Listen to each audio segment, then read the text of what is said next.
Hello student, good morning. आज इस episode में हमारा टॉपिक है विद्युत क्षेत्र, विद्युत क्षेत्र की तीव्रता और विद्युत बल रेखाएं। पिछले वाले टॉपिक में हम पढ़ चुके हैं कूलाम नियम, और कूलाम नियम में देखा था कि यदि ये दो आवेश उपस्थित हों तो इन दोनों आवेशों के बीच एक बल कार्य करता है। उस बल का मान कूलाम द्वारा दिया गया था, F बराबर K(Q1 Q2 by R square. इसका मतलब है इस आवेश के कारण यहाँ पर बल लगता है और इस आवेश के कारण यहाँ पर बल लगता है। तो हमने यहाँ पर डिफाइन करना है, ये कोई भी एक आवेश है, इस आवेश के चारों ओर एक ऐसा काल्पनिक क्षेत्र होगा जिस क्षेत्र में अन्य आवेश रखने पर, कोई भी अन्य आवेश रख दो तो वह विद्युत बल अनुभव करेगा। जैसे ही ये वाला आवेश इस क्षेत्र से बाहर चला जाएगा तो वहाँ पर इस पर कोई बल कार्य नहीं करता। तो ये जो मुख्य आवेश है, बिंदु आवेश है, इस आवेश के चारों ओर एक ऐसा क्षेत्र जिस क्षेत्र में अन्य आवेश को रखने पर वह विद्युत बल अनुभव करे, उसे क्या कहेंगे? विद्युत क्षेत्र कहते हैं। मतलब ये एक क्षेत्र है, इस क्षेत्र में क्या होता है, इस आवेश के कारण इस आवेश पर बल लगता है। जैसे ही ये आवेश इस क्षेत्र से बाहर निकल जाएगा तो वहाँ पर बल लगना बंद हो जाता है। तो ये एक काल्पनिक क्षेत्र है जिसे क्या नाम दिया जाएगा? विद्युत क्षेत्र कहते हैं। इस बार डिफाइन करेंगे, किसी आवेश के चारों ओर एक ऐसा क्षेत्र जिसमें अन्य आवेश स्थित होने पर वह विद्युत बल अनुभव करे, विद्युत क्षेत्र कहलाता है। सिंपल सा परिभाषा याद करनी हमें। नेक्स्ट है, अब विद्युत क्षेत्र का यहाँ मान कितना होगा? विद्युत क्षेत्र का जो मान होता है उसे कहते हैं विद्युत क्षेत्र की तीव्रता कहते हैं। विद्युत क्षेत्र की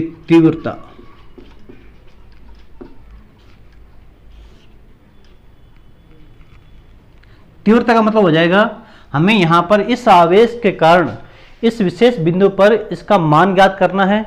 मान के लिए ये जो आवेश है, इस आवेश को एकांक मान लेंगे और एकांक आवेश पर लगने वाला बल का जो मान होगा वो क्या कहलाएगा? विद्युत क्षेत्र की तीव्रता कहलाता है। अर्थात इसे E द्वारा डिनोट करेंगे, बल अपॉन में एकांक धन आवेश, अर्थात F अपॉन Q0 हो जाएगा। यहाँ जो Q0 है इसे टेस्ट चार्ज नाम देंगे, जो कि पॉजिटिव यूनिट चार्ज होता है। तो E बराबर क्या हो जाएगा? F upon Q0। फोर्स भी सदिश राशि है, इसलिए E बराबर क्या हो जाएगा? F अपॉन Q0 के रूप में डिफाइन हो सकता है। तो यहां से हम परिभाषा निकालते हैं, यदि Q0 का मान कितना कर दिया जाए?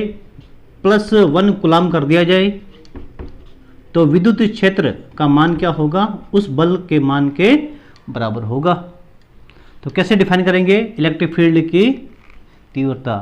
कि एकांक धन आवेश पर लगने वाले बल के मान को विद्युत क्षेत्र की तीव्रता कहते हैं। विद्युत क्षेत्र में स्थित आवेश के कारण एकांक धन आवेश पर लगने वाले बल के मान को विद्युत क्षेत्र की तीव्रता कहते हैं।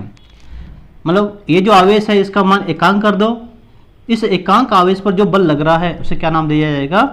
विद्युत क्षेत्र की तीव्रता कहा जाता है। यहां से हम लोग इसका मात्रक भी निकाल सकते हैं।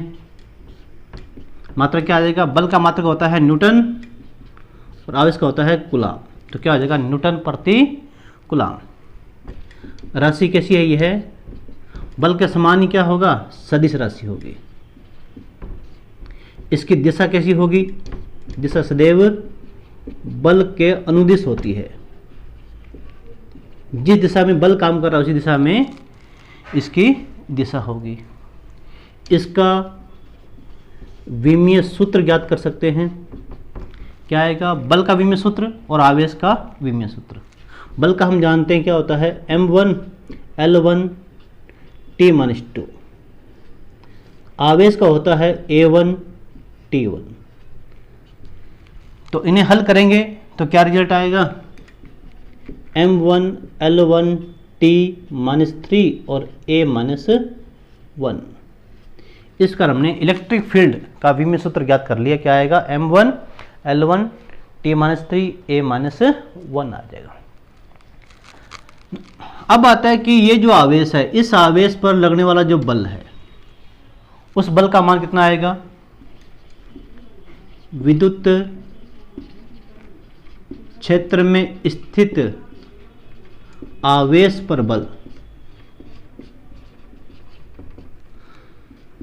F बराबर, यहां से F का मान ज्ञात कर लीजिए, कितना आएगा?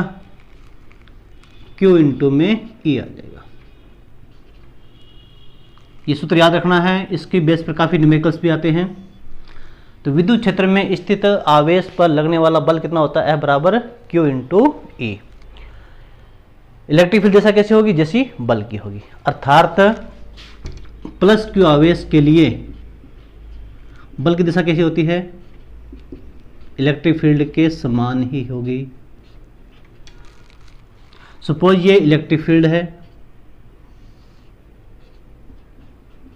और यहां ये आवेश रखा हुआ है, प्लस Q आवेश रखा हुआ है, तो बल भी इसी दिशा में ही कार्य करेगा। और माइनस Q आवेश के लिए F बराबर क्या हो जाएगा? माइनस QE हो जाएगा। इसका डिनोट कर सकते हैं, ये मान लेते हैं इलेक्ट्रिक फील्ड है, तो यहाँ पर माइनस Q आवेश रखा हुआ है, तो दिशा कैसी होगी? इलेक्ट्रिक फील्ड के विपरीत होगी, तो बल इस दिशा में कार्य करेगा। अतः इलेक्ट्रिक फील्ड में उपस्थित आवेश पर बल धन आवेश है तो समान दिशा में बल की दिशा होगी, और यदि माइनस Q आवेश है तो विपरीत दिशा में इसकी डायरेक्शन होगी। इसका हम लोग विद्युत क्षेत्र में स्थित आवेश पर बल का मान भी ज्ञात कर सकते हैं। नेक्स्ट टॉपिक है बिंदु आवेश के कारण विद्युत क्षेत्र की तीव्रता ज्ञात करना। बिंदु आवेश है वो एक स्वैच्छिक आवेश कोई भी ले सकते हैं, हम लोग किसी बिंदु पर भी ले सकते हैं, और उस आवेश के कारण हमें कोई भी विशेष डिस्टेंस के ऊपर इलेक्ट्रिक फील्ड का मान ज्ञात करना हो सकता है। तो हम लोग ये एक स्वैच्छिक बिंदु O लेते हैं, इस पर Q आवेश स्थित मान सकते हैं। इस आवेश से R दूरी पर हमें इलेक्ट्रिक फील्ड का मान फाइंड आउट करना है। तो ये जो टारगेट पॉइंट है इसे P पॉइंट के रूप में लिखा जा रहा है। ये O से R दूरी पर स्थित हो सकता है, अर्थात इस आवेश Q के कारण R दूरी पर स्थित P पॉइंट पर इलेक्ट्रिक फील्ड का मान हमें ज्ञात करना है। तो इस P पॉइंट पर हम लोग क्या मान सकते हैं कि Q0 टेस्ट चार्ज उपस्थित मान सकते हैं। जैसे ही हमने यहाँ पर टेस्ट चार्ज Q0 मान लिया तो हम जानते हैं कूलाम नियम के अनुसार दो बिंदु आवेश के बीच लगने वाला एक आकर्षण या प्रतिकर्षण बल होता है। तो यहाँ पर आवेश Q स्थित है और Q0 स्थित है, डिस्टेंस R है, इसलिए इन दोनों के बीच में एक कूलाम बल कार्य करेगा। उस कूलाम बल का सूत्र क्या होता है? हम जानते हैं कि कूलाम बल F बराबर K Q1 Q2 by R square, सदिश फॉर्म में इंटू में R वेक्टर। तो इस टेस्ट चार्ज के कारण इन आवेश पर लगने वाला बल कितना हो जाएगा? K Q0 by R square into R cap हो जाएगा। अब हम जानते हैं विद्युत क्षेत्र की तीव्रता की परिभाषा अनुसार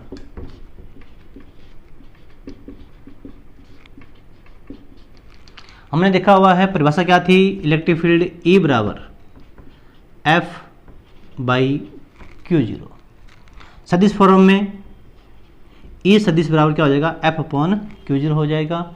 समीकरण नंबर 1 से F का मान यहाँ शिफ्ट करेंगे तो क्या रिजल्ट आएगा? K Q0 by R square into R cap, ये F का मान हो गया। डिवाइड करेंगे Q0 से, तो यहाँ Q0 से डिवाइड कर दो, तो Q0 से Q0 कैंसिल हो जाएगा, तो क्या रिजल्ट आएगा? K Q by R square into R cap, ये आ गया इलेक्ट्रिक फील्ड का मान सदिश फॉर्म में।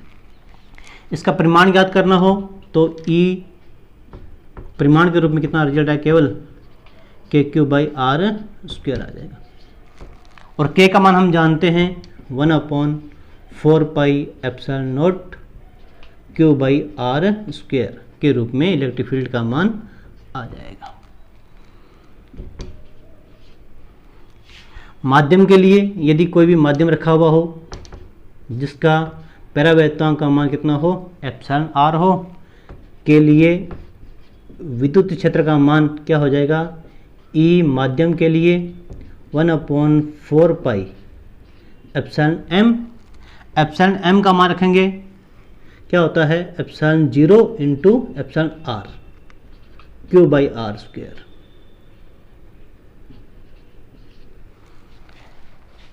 जैसे माध्यम रख देंगे तो रिजल्ट क्या आएगा, यहाँ पर एप्सिलॉन एम की जगह एप्सिलॉन 0 इंटू एप्सिलॉन आर आ जाएगा।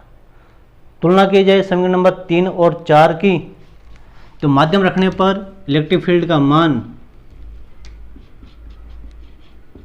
निर्वात के मान का एप्सिलॉन आर गुना कम हो जाता है, यह रिजल्ट आएगा। अर्थात एप्सिलॉन एम गुना कम हो जाएगा। निर्वात में विद्युत क्षेत्र का मान अधिक होगा और माध्यम में इलेक्ट्रिक फील्ड का मान कम हो जाएगा। इसकी डायरेक्शन है वो सदैव बल के अनुदिश आएगी। जिस दिशा में बल कार्य कर रहा होगा उसी दिशा में क्या आएगी, इलेक्ट्रिक फील्ड की डायरेक्शन आएगी। अब आता है विद्युत क्षेत्र की दूरी पर निर्भरता। इलेक्ट्रिक फील्ड का मान दूरी के साथ किस प्रकार से डिपेंड कर रहा है, हमने यहां देखा हुआ है समीकरण नंबर 2 से 3 से या किसी से भी देख सकते हैं हम लोग। इलेक्ट्रिक फील्ड का मान दूरी r के वर्ग के व्युत्क्रमानुपाती होता है। अब जैसे जैसे इलेक्ट्रिक फील्ड दूरी का मान बढ़ेगा इलेक्ट्रिक फील्ड का मान ऑटोमेटिक कम होता जाएगा। ग्राफ हम खींच सकते हैं, डिस्टेंस r और इलेक्ट्रिक फील्ड E के मध्य यदि ग्राफ खींचें तो 1/r² वाला ग्राफ आएगा, कुछ ऐसा ग्राफ आता है। यदि हम ग्राफ करने जाते हैं 1/r² और इलेक्ट्रिक फील्ड के मध्य, तो यहाँ देख रहे हो इलेक्ट्रिक फील्ड का मान है 1/r² के समानुपाती है और समानुपाती के लिए ग्राफ ऐसा आता है। तो डिस्टेंस r और e के मध्य ग्राफ ऐसा आएगा, 1/r² और इलेक्ट्रिक फील्ड के मध्य ग्राफ ऐसा आएगा। नोट कर सकते हैं, इजीली हल हो जाएगा। नेक्स्ट है विद्युत क्षेत्र रेखाएं या विद्युत बल रेखाएं। हमने अभी देखा था कि विद्युत क्षेत्र में ये किसी भी आवेश का विद्युत क्षेत्र हो सकता है, इस आवेश का। इसमें कोई भी एक अन्य आवेश रखेंगे जिसे एकांक धन आवेश माना जा सकता है, तो इस आवेश के कारण इस आवेश पर एक बल कार्य करता है। बल की दिशा कैसी होती है, सदैव इलेक्ट्रिक फील्ड के समान होगी। आकर्षण होगा तो इसकी ओर आएगा, प्रतिकर्षण होगा तो इससे दूर जाएगा। यदि ये धन आवेश है और ये भी धन आवेश है तो इन दोनों के बीच में एक प्रतिकर्षण बल काम करेगा। तो कुछ समय बाद ये जो आवेश है वो शिफ्ट होकर कहीं अन्य जगह चला जाएगा। फिर उस जगह भी क्या होगा, इसी आवेश के ऊपर बल कार्य करेगा। तो प्रत्येक पॉइंट पर यह आवेश आगे शिफ्ट होता जाएगा और प्रत्येक पॉइंट पर इस पर एक बल कार्य करता जाएगा। इस प्रकार से एक काल्पनिक पथ बन जाएगा जिस पथ के ऊपर यह आवेश धीरे धीरे आगे की ओर प्रतिकर्षित होता जाएगा। तो इस काल्पनिक पथ को, जिस पथ के ऊपर एकांक धन आवेश चलने का प्रयास कर रहा है, इलेक्ट्रिक फील्ड में ये एक काल्पनिक पथ, जिस पथ पर ये एकांक धन आवेश चलने का प्रयास करता है, उस काल्पनिक पथ को, ये जो पथ बना हुआ है इसे क्या कहेंगे, विद्युत क्षेत्र रेखाएं कहते हैं। तो कैसे डिफाइन करेंगे, विद्युत क्षेत्र में एक ऐसा काल्पनिक पथ जिस पर एकांक धन आवेश चलने का प्रयास करता है उसे विद्युत क्षेत्र रेखाएं या विद्युत बल रेखाएं कहते हैं। बहुत सिंपल सी परिभाषा के रूप में हम यहाँ डिफाइन कर रहे हैं। नेक्स्ट टॉपिक है विद्युत क्षेत्र रेखाओं के गुण। नंबर फर्स्ट, ये बल रेखाएं सदैव धन आवेश से प्रारंभ होती हैं। और ऋण आवेश पर आकर समाप्त हो जाती है। तो गुण नंबर 1 क्या होगा, ये बल रेखाएं धन आवेश से प्रारंभ होकर ऋण आवेश पर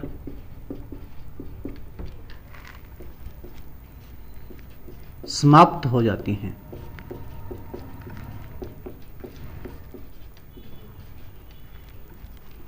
नंबर 2, यह आवेश Q है। इस आवेश से बल रेखा सपोज इस प्रकार से जा रही है। इसके किसी भी बिंदु पर खींची गई स्पर्श रेखा, ये हमने इसके ऊपर एक स्पर्श रेखा खींच दी गई है। यह स्पर्श रेखा इस बिंदु पर विद्युत क्षेत्र की दिशा को निरूपित करती है। तो बल रेखा के किसी बिंदु पर खींची गई स्पर्श रेखा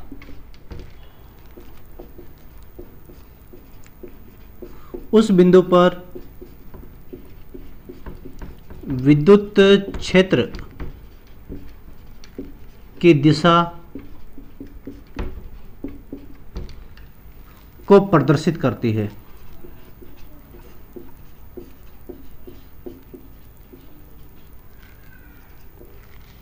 नंबर 3, 2 V जातीय आवेश, एक प्लस Q आवेश और एक माइनस Q आवेश। इन दोनों आवेशों के बीच में जो बल रेखाएं होती हैं वो लचकदार डोरी की भांति होती हैं। जैसे मान लेते हैं एक पॉइंट ये, एक पॉइंट है, इसके बीच में डोरी बांध दी जाए और डोरी को यहाँ से खींचकर छोड़ा जाए तो क्या करेगी, कंपन करेगी, इस प्रकार से दोलन गति करेगी। तो ये एक, जैसे ही ये डोरी खिंचाव होगा तो ये दोनों पॉइंट इसकी ओर आकर्षित होंगे। अर्थात वी जातीय आवेशों के बीच में बल रेखाएं हैं वो एक लचकदार डोरी की भांति होती हैं जो आकर्षण को प्रदर्शित करती हैं। वी जातीय आवेशों के मध्य बल रेखाएं लचकदार डोरी की भांति होती हैं जो आकर्षण बल को दर्शाती हैं। हम जानते हैं 2 V जातीय आवेशों के बीच में सदैव आकर्षण बल ही कार्य करता है। 4th है, यह बल रेखाएं चाहे किसी भी पृष्ठ पर बाहर निकलें या किसी भी पृष्ठ के ऊपर प्रवेश करें,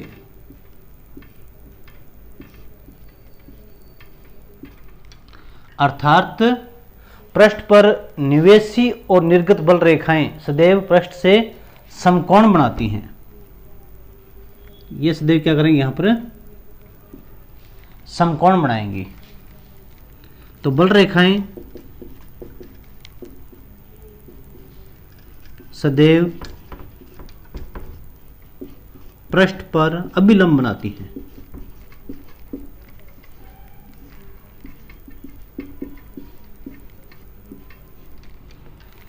और 5th है, 2 बल रेखाएं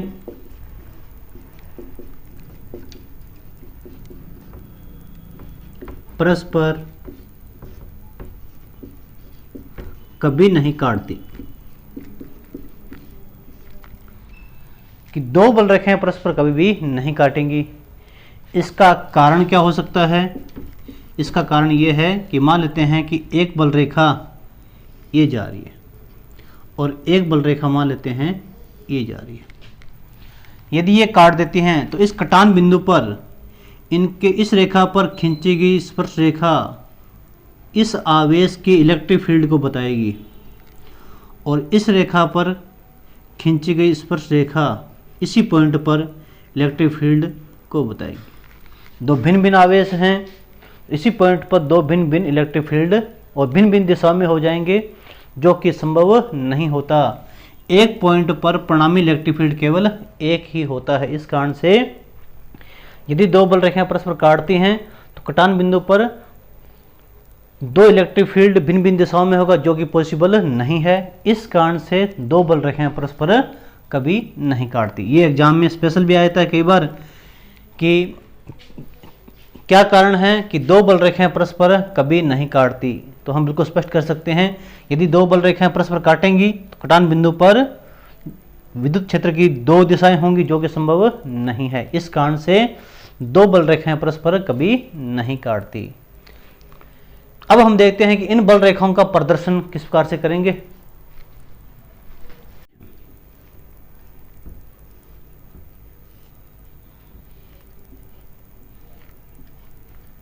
इस प्रकार से ये बल रेखाएं इसके अंदर प्रवेश करती जाएंगी।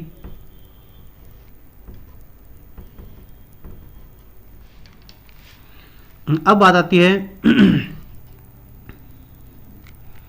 सहजातीय आवेश।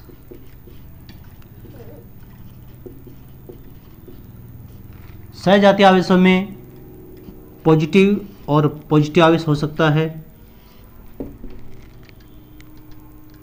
नेगेटिव और नेगेटिव आवेश हो सकता है। पहले हम देखते हैं दो पॉजिटिव आवेश। ये बल रेखा जो यहाँ निकल रही है इससे बाहर निकलेगी, ये बल रेखा भी इससे बाहर निकलेगी। लेकिन अभी पढ़ा था हम लोगों ने कि दो बल रेखाएं परस्पर कभी नहीं काटती, इसलिए ये बिना काटे इस प्रकार से इससे दूर चली जाएंगी। ये बल रेखा भी इस बल रेखा के सामने है, जो कि बिना काटे इससे दूर चली जाएंगी। तो जितनी बल रेखाएं आ रही हैं वो इस प्रकार से प्रतिकर्षण के कारण ये परस्पर दूर जाती जाएंगी।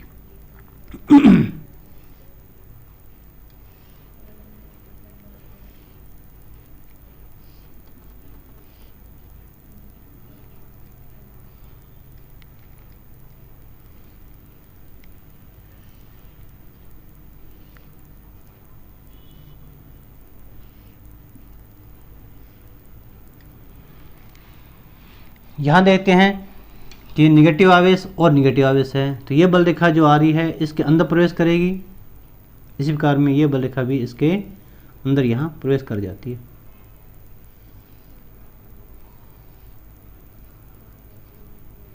जितनी भी बल रेखाएं आएंगी ये सारी इस प्रकार से निगेटिव आवेश के अंदर प्रवेश कर जाएंगी, लेकिन बल रेखाएं परस्पर कभी नहीं काटेंगी।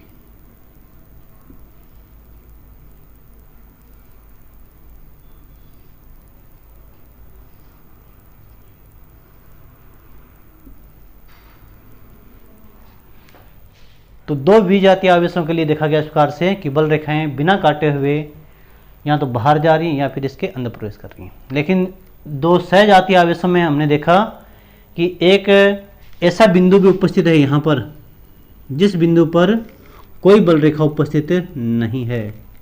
इस बिंदु को उदासीन बिंदु कहते हैं।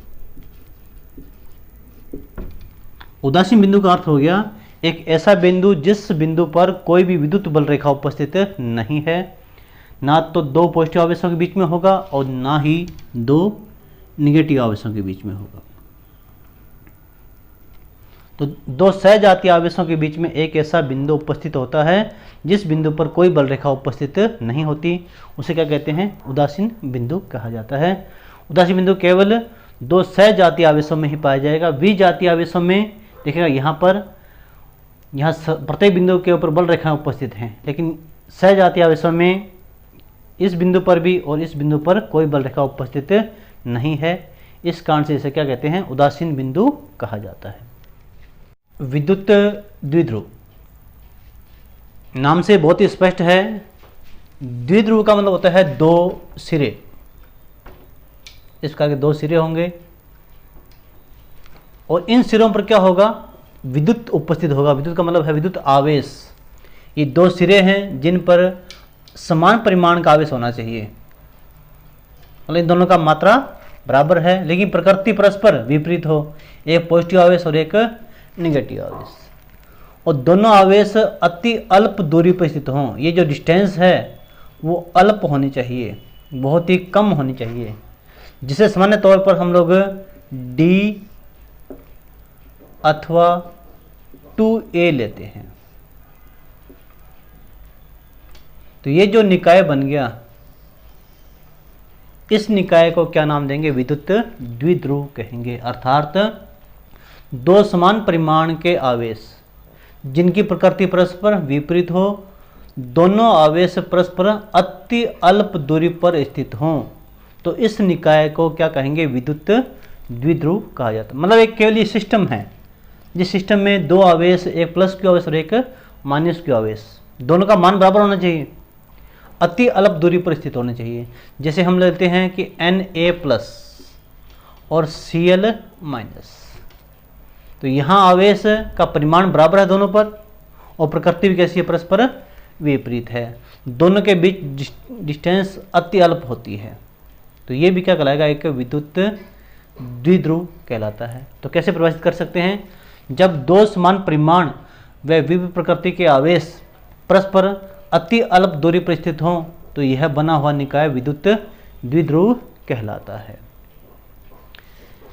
इसी निकाय के लिए विद्युत द्विध्रुव आघूर्ण परिभाषित करते हैं। Electric dipole moment.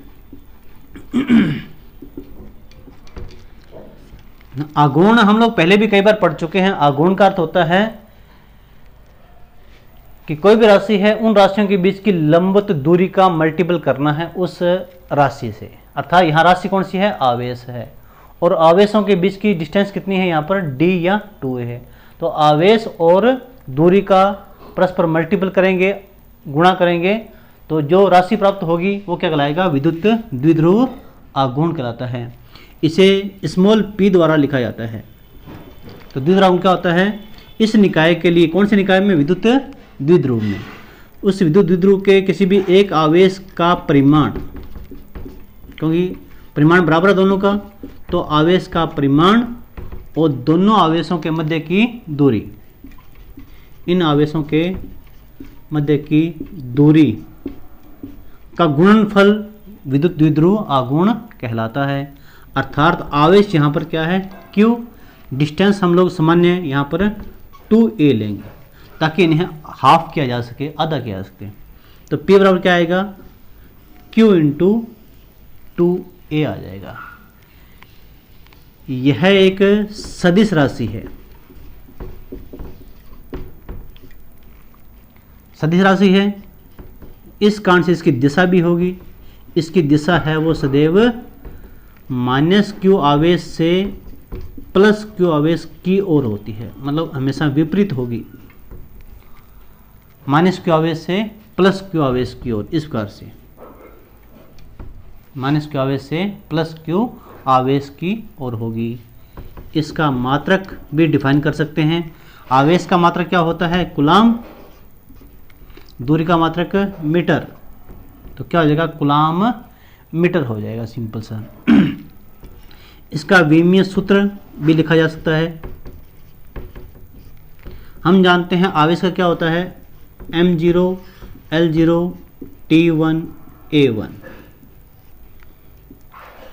दूरी का होता है m0 l1 t0। So result क्या आ गया? m0 l1 t1 a1। विद्युत द्विध्रुव आघूर्ण,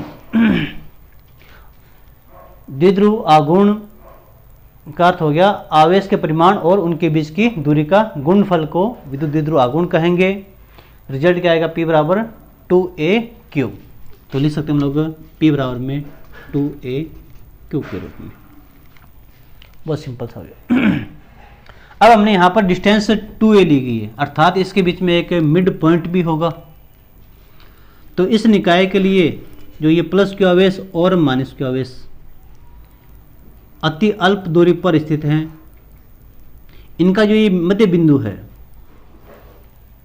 इस मध्य बिंदु से प्लस क्यू की दूरी मान लेते हैं ए दे रखी है, और मध्य बिंदु से ही माइनस क्यू आवेश की दूरी क्या दे रखी मान लेते हैं ए दे रखी है। तो प्लस क्यू और माइनस क्यू आवेश को मिलाने वाली जो रेखा है, इस रेखा को अक्ष रेखा नाम दिया जाता है, विद्युत द्विध्रुव की अक्ष रेखा। द्विध्रुव के प्लस क्यू आवेश और माइनस क्यू आवेश को मिलाने वाली रेखा को अक्ष रेखा कहते हैं। विद्युत द्विध्रुव के मध्य बिंदु से अक्ष रेखा के लंबवत गुजरने वाली जो रेखा होगी, इस रेखा को निरक्ष रेखा कहते हैं। तो यहां पर द्विध्रुव के लिए दो रेखाएं हैं, अक्ष रेखा और निरक्ष रेखा। अक्ष रेखा है वो प्लस क्यू आवेश और माइनस क्यू आवेश को मिलाने वाली रेखा के अनुदिश होगी। निरक्ष रेखा अक्ष रेखा के लंबवत लेकिन मध्य बिंदु से गुजरेगी, उसे कहेंगे निरक्ष रेखा कहते हैं।